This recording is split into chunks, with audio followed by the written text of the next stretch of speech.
kita mau sama-sama siapkan hati kita mau mendengarkan firman Tuhan. Kami bersyukur Tuhan, sebentar lagi kami akan mendengarkan Tuhan sebagian dari firman-Mu ya Bapa. Kiranya Engkau yang memberkati Tuhan, hamba-Mu yang akan berbicara Tuhan. Engkau yang pakai lidah bibir hamba-Mu Tuhan untuk menyatakan kemauan-Mu Tuhan, untuk menyatakan kehendak-Mu Tuhan di dalam hidup kami ya Bapa. Terima kasih Tuhan, terima kasih ya Bapa. Kami percaya Tuhan Engkau adalah alasan kami untuk hidup ya Bapa. Engkau adalah satu-satunya Tuhan, tujuan di dalam hidup kami ya Bapa. Terima kasih.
Sungguh kami bersyukur Engkau adalah Allah kami.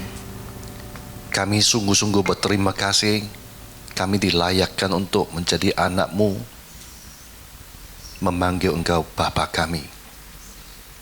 Peganglah erat tangan kami, tuntunlah kami, pandulah kami, pimpinlah kami dengan firman-Mu sehingga kami bisa menjalankan hidup kami sesuai dengan kehendak-Mu.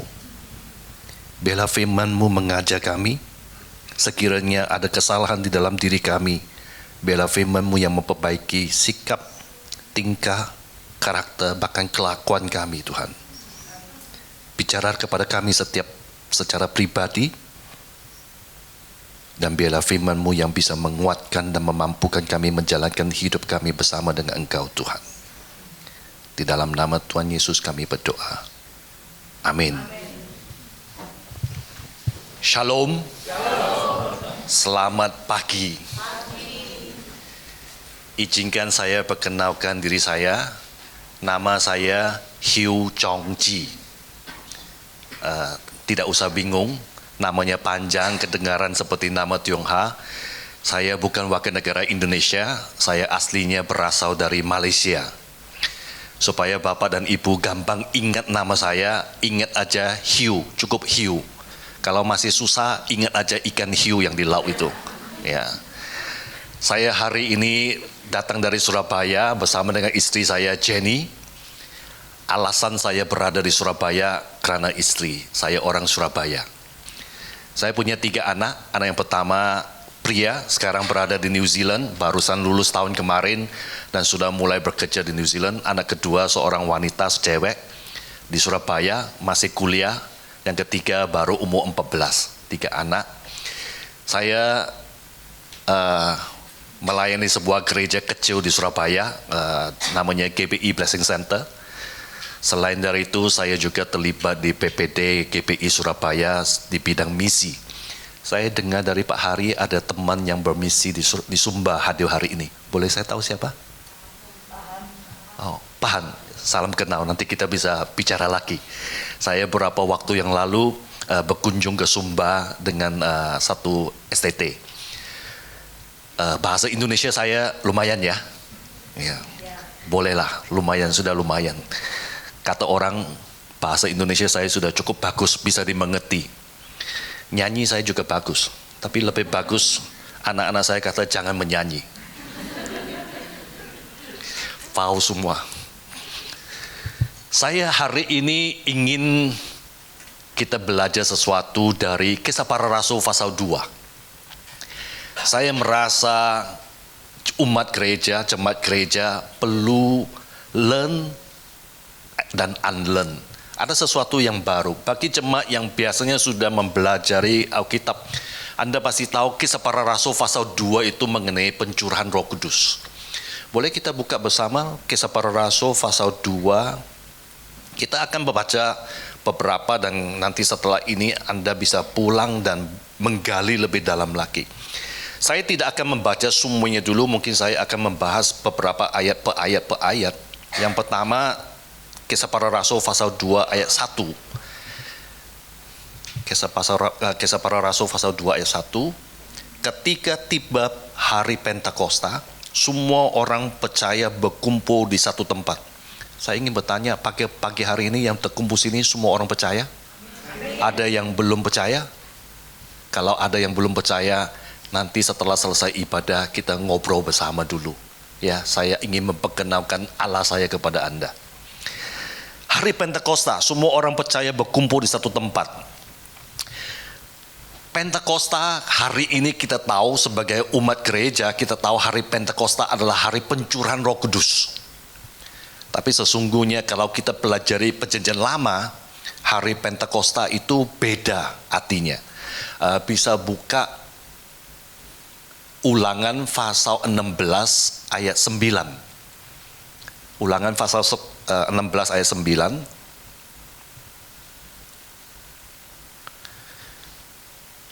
Ulangan 16, saya akan baca ayat 9 dan juga ayat ke-16. Ya. Antara ayat 10 sampai 15 saya tinggalkan sebagai pekerja rumah untuk Anda belajar dan gali lebih dalam lagi. Karena di situ lebih bicara tentang persembahan sukarela. Nah, ayat 9 Ulangan pasal 16 ayat 9, 7 minggu harus kau hitung pada waktu orang mulai menyabit gandum yang belum dituai, haruslah engkau mulai menghitung 7 minggu itu. Dan dilanjut ke ayat 16. 3 kali setahun setiap orang laki-laki di antaramu harus menghadap hadirat Tuhan Allahmu ke tempat yang akan dipilihnya, yaitu pada hari raya roti tidak beragi, pada hari raya 7 minggu, dan pada hari raya Pondok Daud. Pentakosta sesungguhnya di perjanjian lama itu adalah hari raya 7 minggu. Itu di perjanjian lama. Di perjanjian baru kita merayakan Pentakosta itu sebagai hari pencurahan Roh Kudus. Saya ingin mengajar di sini adalah manusia itu adalah satu-satunya makhluk yang bisa memberi makna dan mengubah makna. Di perjanjian lama, Pentakosta adalah perayaan hari raya 7 minggu. Kita di perjanjian baru mengubah maknanya menjadi hari pencurahan Roh Kudus. Binatang nggak bisa memberi makna tentang sesuatu kejadian atau sesuatu keadaan. Manusia satu-satu ciptaan Tuhan yang bisa memberi makna sesuatu yang terjadi, memberi makna kepada satu keadaan, dan bisa mengubah makna itu. Contoh, di sini suka makan pedas. Umumnya saya rasa kebanyakan orang Indonesia suka makan pedas. Saya tidak suka makan pedas. Menurut saya, makan lombok, makan sambal yang pedas adalah penderitaan. Seringkali saya mengatakan hidup sudah cukup menderita. Ngapain makan lombok begitu pedas menderita? Saya memaknai dan memberi makna pedas itu adalah sesuatu yang menderita. Tapi kebanyakan teman-teman saya yang suka makan pedas, mereka menjawab saya, kalau tidak ada sambal, kalau tidak ada lombok, itu yang menderita. Terbalik dengan saya. Lihat, sebahagia kita melihat sesuatu keadaan, melihat itu adalah sesuatu yang tidak menyenangkan, menderita. Di sisi yang lain, ada orang lain melihat kejadian itu adalah sesuatu yang menyenangkan. Contoh pandemi kemarin. Bagi Anda, pandemi itu bagus atau tidak bagus? Nggak bagus. Ada yang bagus? Tergantung. Sesuatu kejadian yang sama, pandemi, pedas, tapi bisa diberi makna yang berbeda. Nah, kitalah manusia yang bisa memaknai sesuatu itu dengan memberi makna yang baru. Sesuatu kejadian yang tidak menyenangkan itu, kita bisa mengubahkan dengan memberi makna yang sesuatu yang baru, sehingga kejadian yang tidak menyenangkan itu bisa menjadi menyenangkan. Bisa buka Roma pasal 8 ayat 28. Roma pasal 8 ayat 28, 29 juga bisa. Kita selalu sekarang bahwa Allah turut bekerja dalam segala sesuatu ya, bukan segala yang baik ya, termasuk segala sesuatu yang menurut kita tidak bagus, tidak enak, tidak nyaman, untuk mendatangkan kebaikan bagi mereka yang mengasihi kita. Jadi segala yang terjadi dalam hidup kita, segala sesuatu, Tuhan bisa memakai itu sebagai sesuatu yang baik untuk kita, untuk membentuk kita, yang di ayat 29 itu, semakin hari semakin serupa dengan Kristus. Jadi antara Anda dan saya untuk melihat kondisi situasi dan memberi makna, apakah itu sesuatu yang tidak enak, atau kita mau mengatakan Tuhan izinkan itu terjadi supaya saya menjadi serupa dengan gambaran anaknya. Kita dilatih oleh Tuhan melalui kejadian-kejadian yang terjadi dalam hidup kita. Ini sesuatu yang baru, dan saya berharap jemaat di sini tidak lagi melihat sesuatu kejadian, contoh pandemi kemarin, itu pasti tidak enak. Pasti Tuhan sedang menyusahkan kita. Tidak. Tuhan sedang memakai apapun situasi untuk membentuk kita. Tinggal kita bagaimana memaknai kejadian itu. Bagaimana kita memaknai apa yang sedang terjadi itu.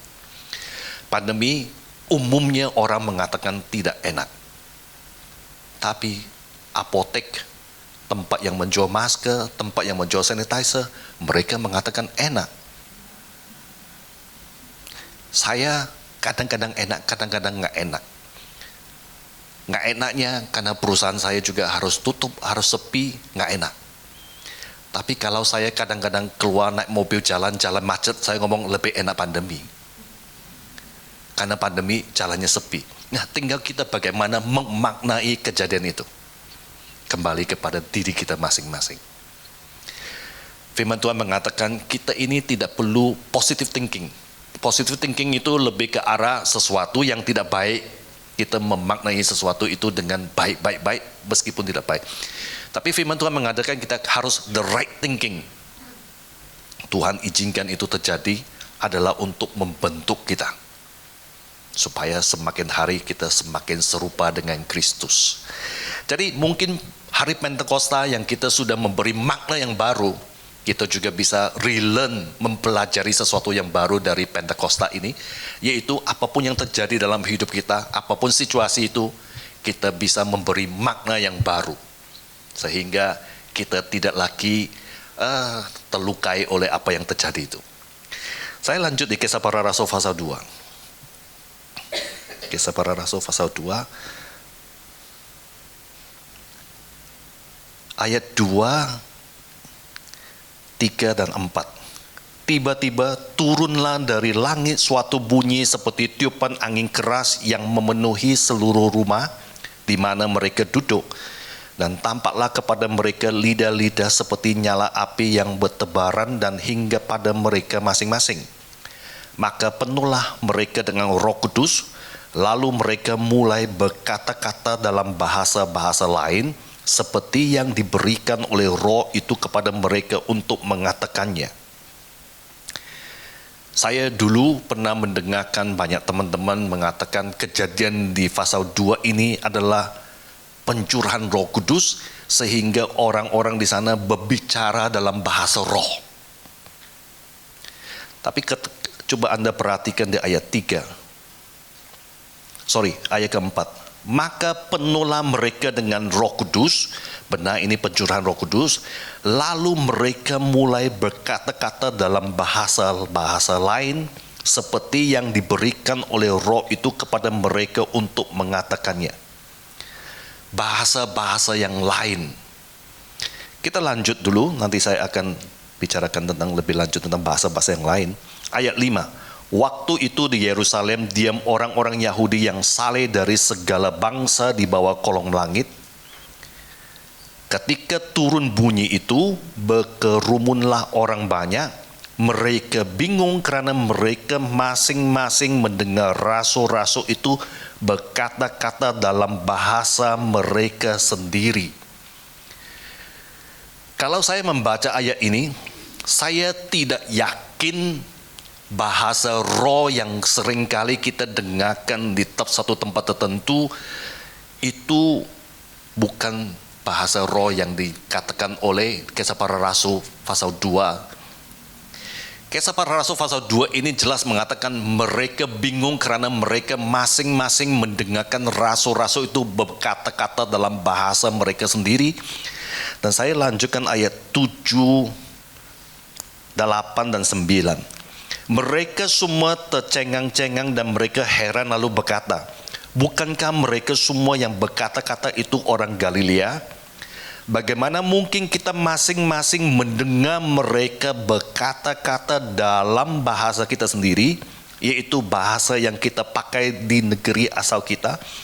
Dan Anda bisa membaca ayat 9-10 itu dari mana mereka berasal. Orang Yahudi yang berasal dari beberapa tempat, ada Partia, Media, Elam, Mesopotamia, Yudea, dan mereka mendengar rasul itu bicara dalam bahasa mereka. Nah, kalau saya belajar ini, contohnya begini, saya orang Malaysia, saya bisa bicara bahasa Mandarin, dan kalau di sini saya bicara bahasa Mandarin, Anda orang Jawa akan mendengar bahasa Jawa, Anda orang Sumatera akan mendengar bahasa Sumatera, Anda orang Papua akan mendengar bahasa Papua, mungkin dari Korea akan mendengar bahasa Korea. Karena di sini mengatakan dengan jelas, mereka berkata-kata dalam bahasa kita sendiri, yaitu bahasa yang pakai di negeri asal kita. Menurut saya ini bukan bahasa roh yang sering kita dengarkan itu. Ini adalah bahasa yang bisa dimengerti orang, bahasa di mana orang itu berasal. Kalau bahasa roh yang sering kali kita dengarkan itu, saya tidak meragukan ada bahasa roh. Saya yakin ada bahasa roh. 1 Korintus pasal 12 ada karunia bahasa roh. 1 Korintus pasal 13 Paulus juga mengatakan ada bahasa manusia, ada bahasa malaikat. Jadi ada bahasa manusia, bahasa malaikat, ada bahasa roh. Saya tidak menentang bahasa roh, tapi saya kurang yakin bahasa roh yang seringkali kita dengarkan yang diucap berulang-ulang itu adalah bahasa roh yang dinyatakan di Kisah Para Rasul. Saya tidak yakin, ya. Kalau yang saya seringkali mendengar ada kata-kata yang diucap berulang-ulang itu dalam bahasa Yunani itu memang ada satu istilah, itu namanya ekolalia. Mengema. Kalau kita ngomong halo, di sana juga halo, ekolalia ada istilahnya. Dan saya juga belajar kata yang baik kalau diulang dan diulang itu bisa menjadi kata yang tidak baik. Contoh kata Tuhan. Dalam 1 menit kira-kira menurut Anda bisa ulangi berapa kali? 1 menit kata Tuhan bisa diulangi berapa menit? Kata Tuhan dalam 1 menit bisa diulangi berapa kali? Tuhan bisa berapa kali? 1 menit 100 kali? Ya. Ada yang bisa lebih? Mungkin saya lebih pesimis saja. 1 detik 1 kali. Tuhan 1 detik. 1 menit 60 detik artinya 60 kali. Coba Anda kata ulang lagi, Tuhan. Lama-lama Anda akan mendengar hantu. Kata yang berulang-ulang itu menurut saya yang sering kali kita dengarkan itu bukan bahasa roh yang dinyatakan oleh Kisah Para Rasul 2 ini. Saya tidak berani mengatakan itu salah, tapi saya curiga itu adalah bahasa roh yang dinyatakan oleh Kisah Para Rasul ini. Karena Kisah Para Rasul ini mengatakan mereka mendengar dalam bahasa mereka sendiri. Bukan bahasa yang tidak bisa mengerti. Ya. Jemaat perlu selidiki lebih dalam lagi mengenai bahasa roh ini. Anda tidak ada kewajiban langsung menerima sesuatu pengajaran meskipun disampaikan oleh seorang hamba Tuhan, tetapi jemaat wajib selidiki lebih dalam lagi dengan mempelajari menggali firman Tuhan. Amin. Ya. Semoga ini membuka pemikiran Anda tentang bahasa roh.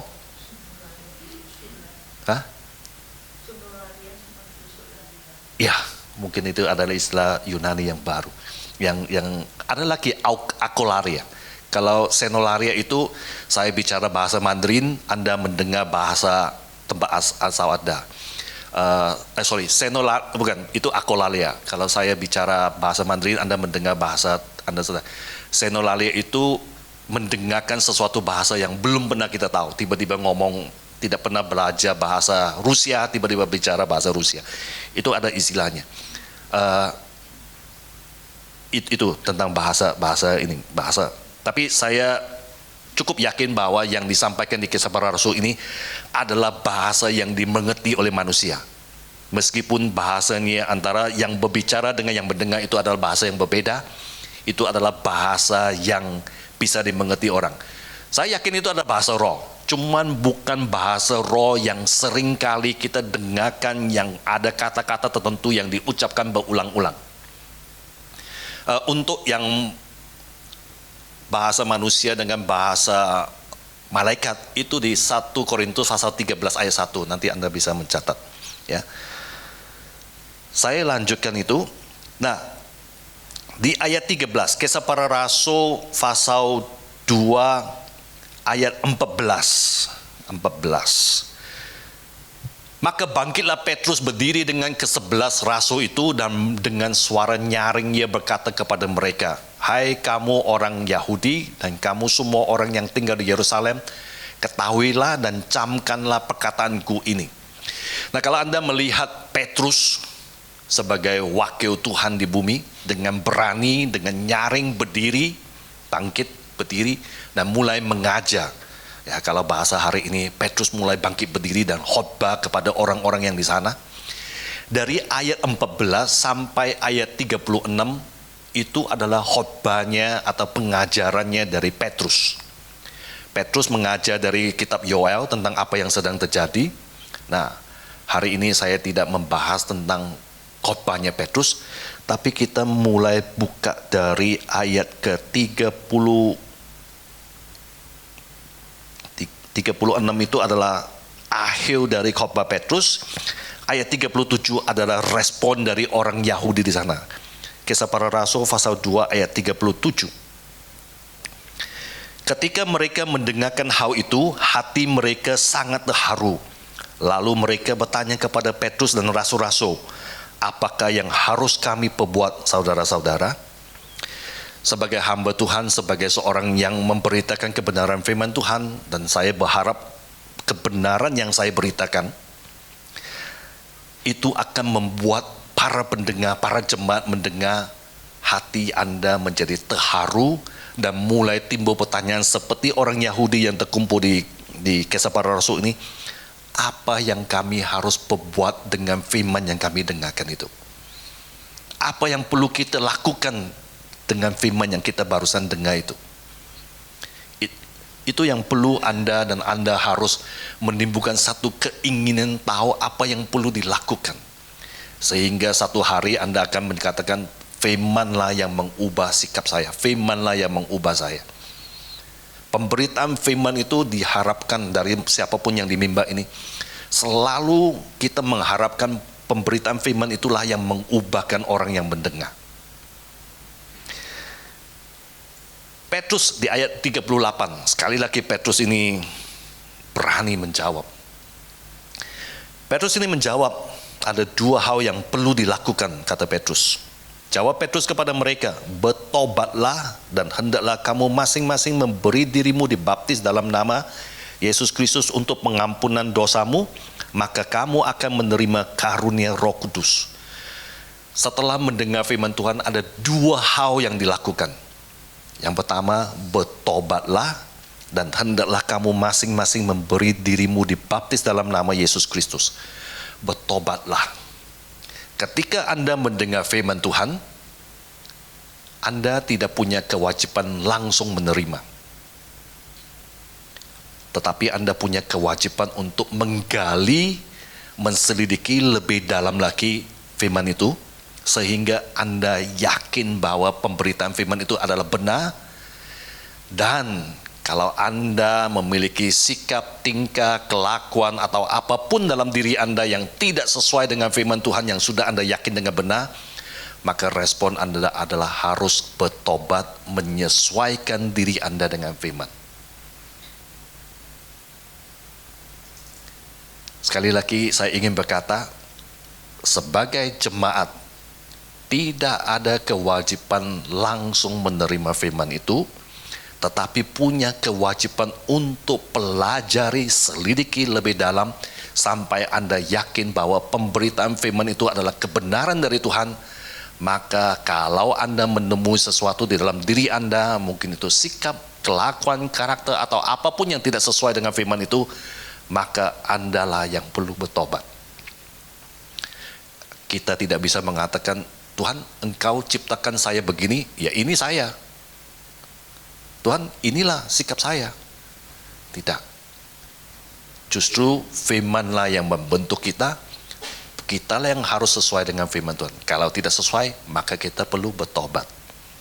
Ada yang mengajar pertobatan itu hanya sekali. Cukup sekali bertobat, sudah selesai. Saya belajar di sini, pertobatan itu terus menerus.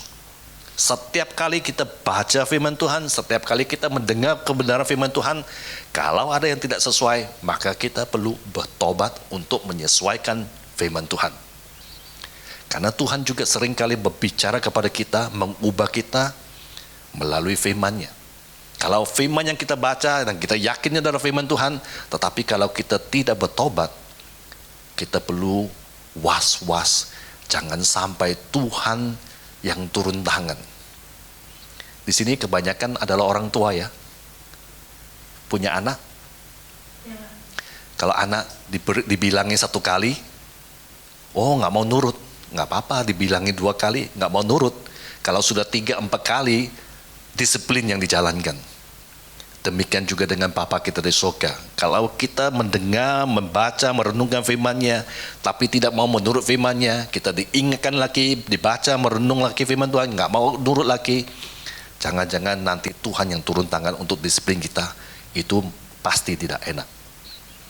Ya. Pertama, kalau ada sesuatu yang tidak sesuai, bertobatlah. Yang kedua, hendaklah kamu masing-masing memberi dirimu dibaptis dalam nama Yesus Kristus untuk pengampunan dosamu. Saya ingin bertanya, jemaat di sini semua sudah dibaptis? Ada yang belum dibaptis? Semua? Ada yang sudah baptis lebih dari 5 tahun? 10 tahun? Sudah. 20 tahun? Saya dibaptis pada tahun 99, tanggal 30 Oktober. Kalau dihitung-hitung sudah 24 tahun. Kalau bicara tentang baptis, seringkali yang diributkan, yang diperdebatkan di Indonesia ini adalah cara baptisannya.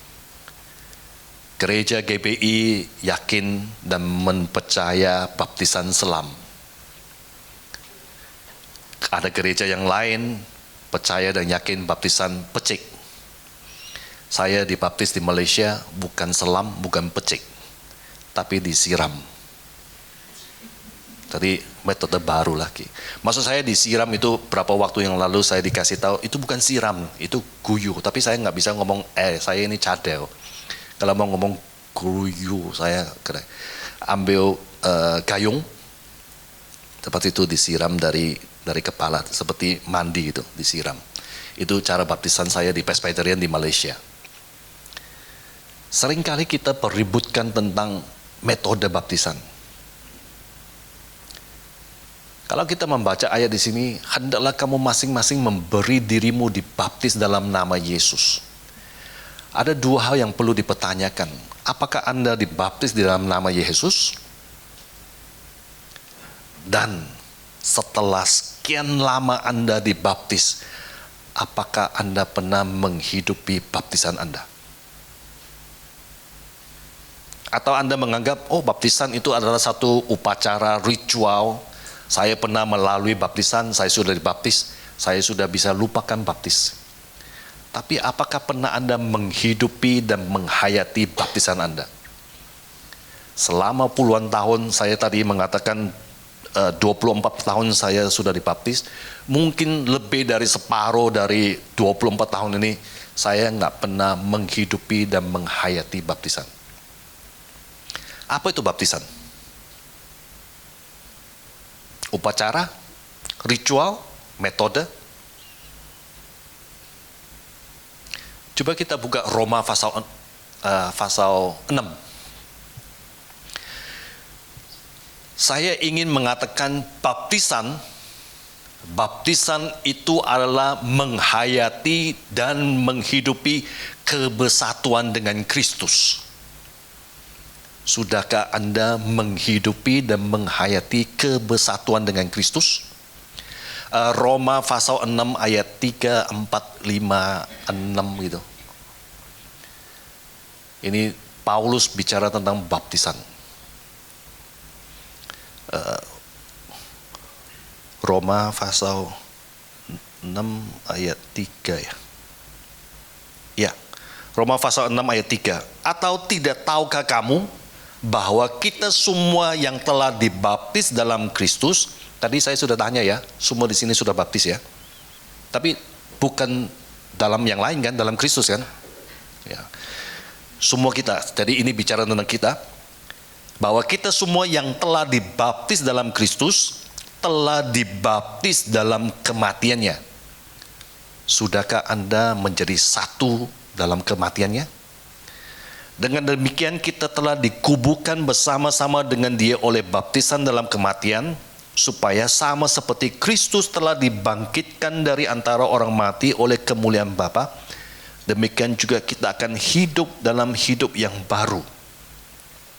Sebab jika kita telah menjadi satu dengan apa yang sama dengan kematiannya, kita juga akan menjadi satu dengan apa yang sama dengan kebangkitannya. Menjadi satu di dalam kematiannya, dalam penguburannya, dan dalam kematiannya. Yang sudah dibaptis 5 tahun, 10 tahun, sudahkah Anda menjadi satu dalam kematiannya? Maksud saya menjadi satu dalam kematiannya itu dari ayat 6. Karena kita tahu bahwa manusia lama kita telah turut disalibkan supaya tubuh dosa kita hilang kuasanya, agar jangan kita menghambakan diri lagi kepada dosa. Manusia lama kita apakah sudah dimatikan? Manusia lama kita apakah sudah dieksekusi? Saya tidak bicara tentang tubuh atau fisik. Yang saya masukkan manusia lama ini adalah sifat lama kita. Sifat, karakter, tingkah laku lama kita apakah sudah dimatikan melalui baptisan yang pernah kita lalui itu. Menjadi satu dengan Kristus melalui kematiannya, seharusnya manusia lama kita sudah juga turut disalib bersama dengan Kristus. Persoalannya seringkali kita, manusia lama yang sudah mati itu, kita bawa terus. Kita gendong terus. Sifat lama kita, kelakuan lama kita, karakter lama kita yang seharusnya yang sudah dimatikan itu, kita bawa kemana-mana. Bau busuk dari karakter yang tidak baik, tidak benar itu, dicium oleh diri kita sendiri dan dirasakan oleh orang-orang sekitar kita. Padahal melalui baptisan kita sudah seharusnya menjadi satu dengan Kristus dalam kematiannya. Artinya yang lalu itu sudah harus dimatikan, dieksekusi, dan juga sudah dikuburkan. Sudahkah Anda mengkuburkan manusia lama Anda? Banyak orang percaya mengatakan, saya sudah dibaptis. Saya sudah dibaptis berapa kali. Saya juga pernah dibaptis yang aslinya di Israel, Sungai Yordan. Tapi manusia lamanya, sikapnya, tingkah laku, karakternya dibawa terus.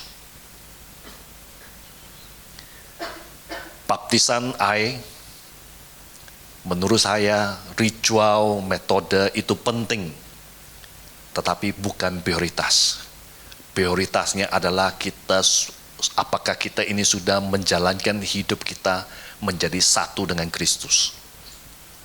Seperti kematiannya, kita juga mengalami kematian, yaitu mematikan manusia lama kita. Dan kalau Anda melihat di ayat keempat, dengan demikian kita telah dikuburkan bersama-sama dengan Dia oleh baptisan dalam kematian.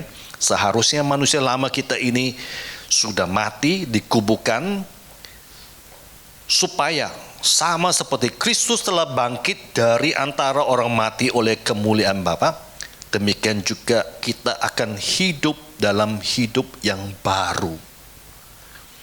Yang sudah dibaptis bertahun-tahun, apakah Anda masih menjalankan kehidupan yang lama, atau Anda sekarang ini sedang menjalankan hidup yang baru yang sesuai dengan kehendaknya? Apakah Anda dan saya ini semakin hari semakin serupa dengan Kristus, atau kita tetap seperti yang lalu? Inilah yang perlu kita merenungkan setiap kali, bukan tentang metode atau ritual baptisan. Inti dari baptisan sudah mati, menjadi satu dengan Kristus, sudah dikuburkan bersama dengan Kristus, dan kita sekarang ini dibangkit untuk menjalankan hidup yang baru sesuai dengan keinginan Tuhan, sesuai dengan kehendak Tuhan, dan kita menjalankan hidup kita memprioritaskan apa yang diajar oleh firman Tuhan. Dan kita mengatakan, ini saya sudah memiliki hidup yang baru, hidup saya bukan milik saya lagi, hidup saya adalah milik Tuhan, Dan saya mau menjalankan hidup yang baru ini sesuai dengan kehidupan keinginan Tuhan.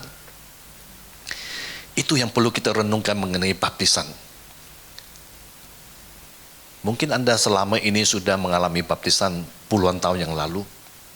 Tetapi hari ini saya mengajak, mari kita menghidupi dan menghayati baptisan itu. Dengan menjadi satu dengan Kristus dalam kematiannya, satu dengan Kristus dalam penguburannya, dan satu dengan Kristus dalam kebangkitannya, untuk menjalani hidup kita semakin hari semakin serupa dengan Kristus. Amin. Mari kita berdoa. Boleh saya minta pemimpin pujian bantu nyanyi lagu yang pertama yang kita yang tentang pegang erat tanganku itu.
Jemaat untuk bangkit berdiri sama-sama naikkan pujian ini.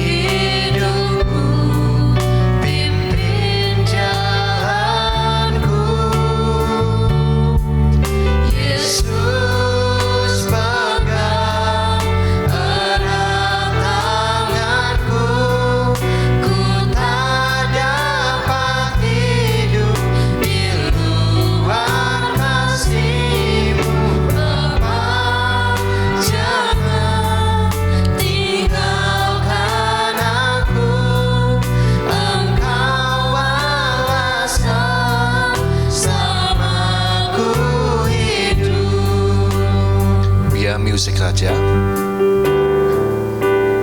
Silakan jemaat tunduk kepala dan tutup mata.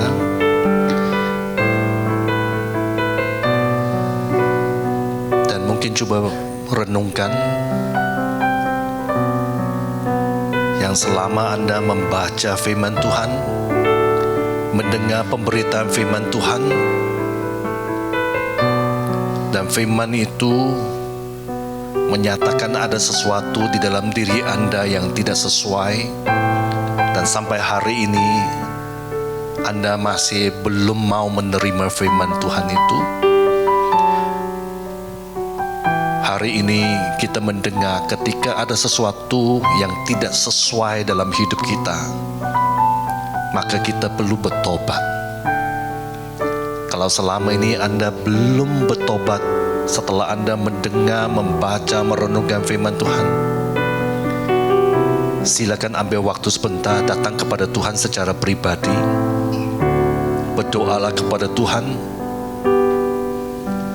Minta Tuhan berikan kekuatan Anda untuk mengubahkan diri Anda.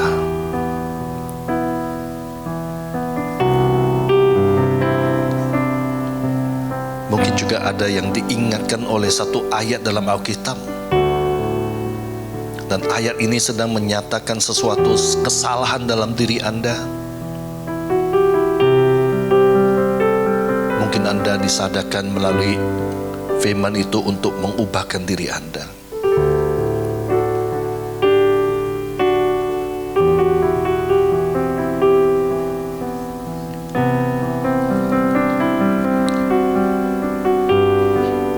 Terpujilah Allah dan Bapa Tuhan kita Yesus Kristus, yang kasih-Nya yang begitu besar menebus kita, memberi kami hidup yang baru kepada suatu kehidupan yang penuh pengharapan. Bapa,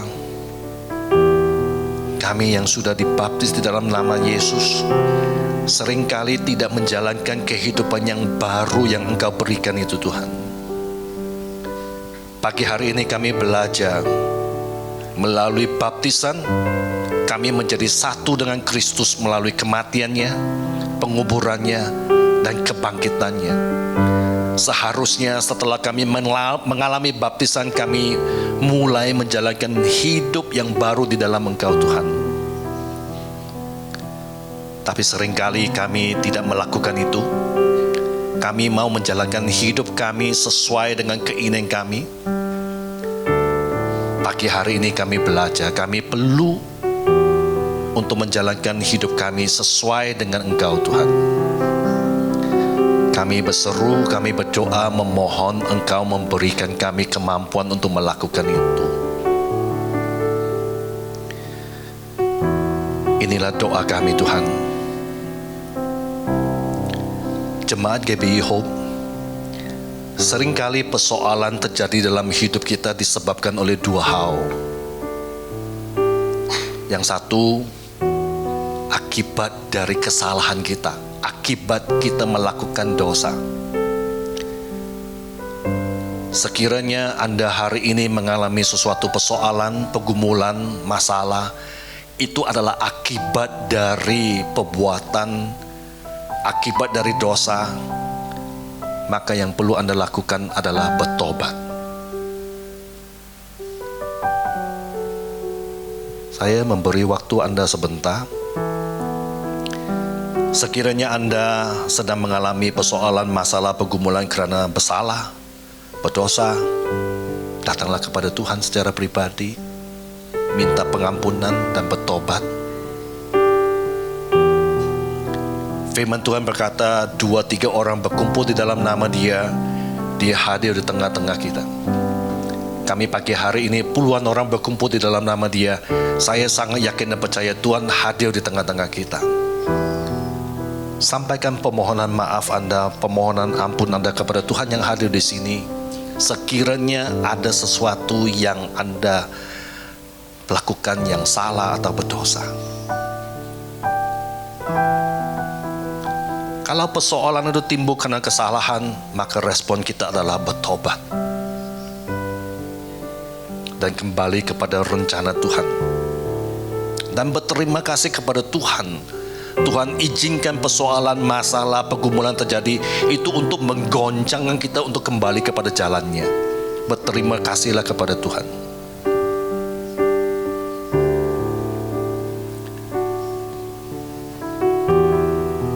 Persoalan yang kedua yang bisa terjadi dalam hidup kita itu adalah karena kita ini adalah orang Kristen, murid Kristus, hambanya. Kristus mengatakan Dia dianiaya, pengikutnya juga akan dianiaya. Maka kalau Kristus mengalami persoalan, kita juga akan mengalami persoalan.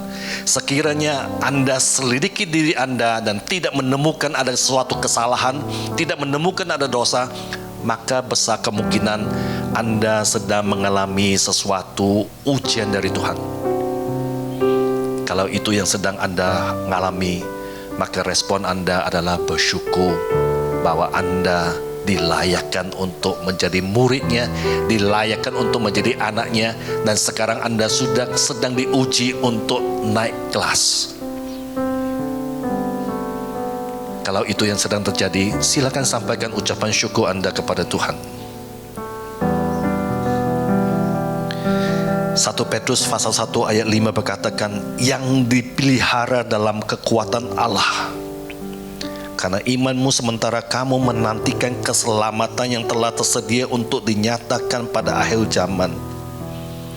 Bersyukurlah bahwa Anda dan saya adalah muridnya, pengikutnya, bahkan kita dilayakkan untuk menjadi anaknya.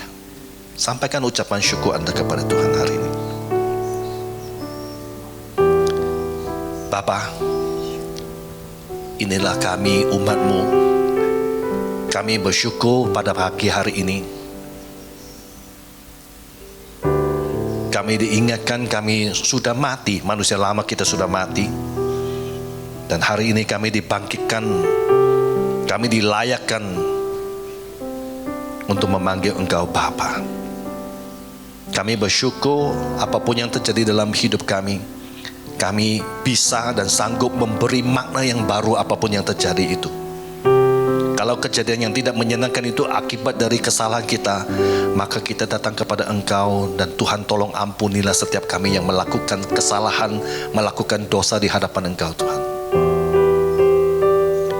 Dan sekiranya ini adalah ujian dari Engkau, kami yakin dan percaya Engkau izinkan ujian terjadi bukan untuk menghancurkan kita, tetapi untuk menentukan nilai kita Tuhan. Kami bersyukur kami dibangkitkan oleh kebangkitan Kristus untuk masuk ke suatu hidup yang baru. Tuhan, sekali lagi kami berdoa dan memohon, biarlah firman-Mu yang memimpin, biarlah firman-Mu yang menuntun kami menjalankan hidup kami. Inilah doa kami Tuhan. Di dalam nama Tuhan Yesus kami berdoa. Amin.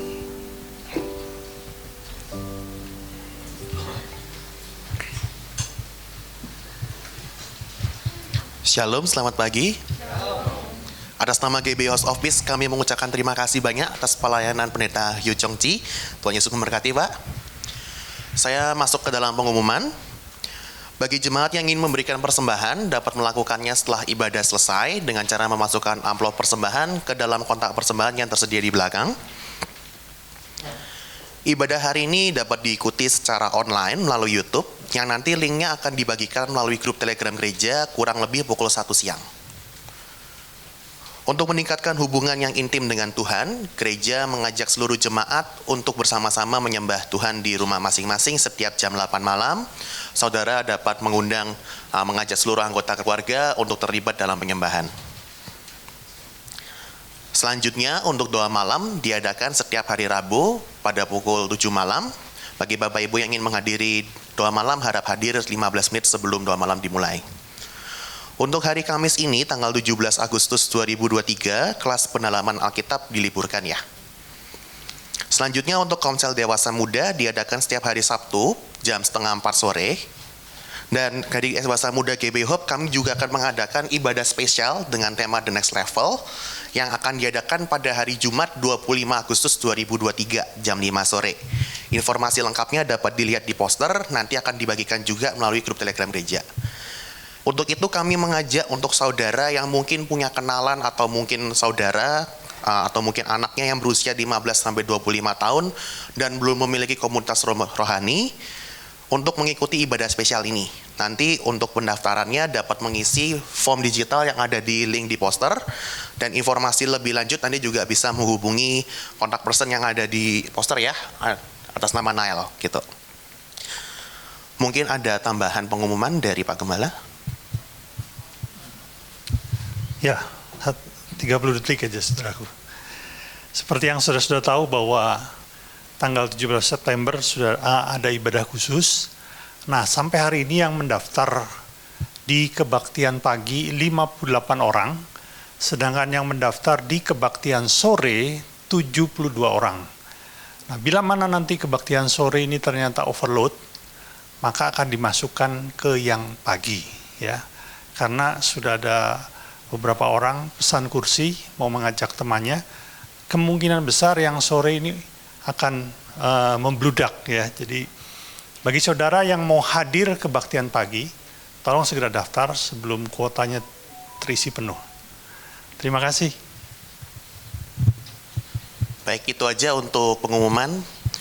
Saya undang jemaat untuk bangkit berdiri, kita tutup ibadah ini dengan doa. Haleluya. Tuhan Yesus yang baik, terima kasih Engkau telah memberkati kami pada hari ini. Kami bisa memuji, menyembah nama-Mu ya Tuhan, dan juga kami bisa belajar firman-Mu Tuhan. Biarlah firman yang kami peroleh hari ini bisa kami belajar untuk hidup, menghidupi hidup yang baru, hidup sesuai dengan tuntunan Kristus. Juga kami berdoa bagi hamba-Mu yang menyampaikan isi hati-Mu hari ini ya Tuhan. Berkatilah beliau dengan kesehatan, kebijaksanaan, dan berkatilah juga keluarga dan pelayanannya dimanapun beliau melayani agar nama Tuhan dimuliakan. Kami juga berdoa bagi gembala kami Pak Hari, berkatilah beliau dengan berkat yang sama, beri hati gembala sehingga kami yang digembalakannya semakin mengenal-Mu ya Tuhan.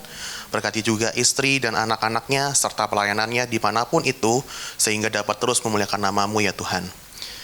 Kami juga berdoa bagi seluruh pelayan Tuhan, baik itu WL, singer, pemusik, asyar, guru sekolah minggu, dan lainnya ya Tuhan. Biarlah pelayanan kami semata-mata hanya demi kemuliaan-Mu aja Tuhan. Kami juga berdoa bagi seluruh jemaat GB House of Peace, berkatilah kami, sehingga apa yang kami lakukan selalu bisa berhasil, dan kami percaya Engkau terus bekerja dalam setiap hal, baik itu pekerjaan, studi, atau apapun itu Tuhan. Kami percaya apa yang kami berbuat dalam penyertaan-Mu bisa berbuah kemuliaan bagi nama-Mu Tuhan. Kami juga berdoa bagi bangsa dan negara kami. Kami rindu lawatan-Mu bagi Indonesia, curahkan hujan perdobatan bagi Indonesia ya Tuhan. Kami juga berdoa bagi para pemimpin negara kami, mulai dari presiden, menteri-menterinya, hingga aparat yang terendah. Beri mereka hati pemimpin sehingga mereka bisa mengambil keputusan hanya daripada-Mu, hanya untuk memajukan bangsa dan negara kami Tuhan.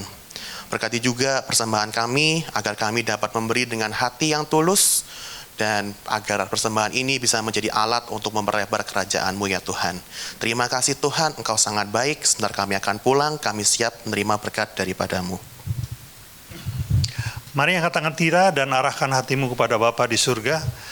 Diberkatilah engkau berlimpah-limpah dengan segala yang terbaik dari Allah Bapa, kasih-Nya yang sempurna di dalam Yesus Kristus, serta kekuatan, pertolongan, dan penghiburan dari Roh Kudus memampukanmu untuk hidup di dalam segenap kehendak Allah.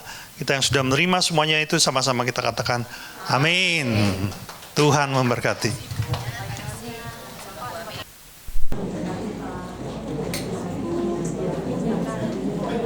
Ya.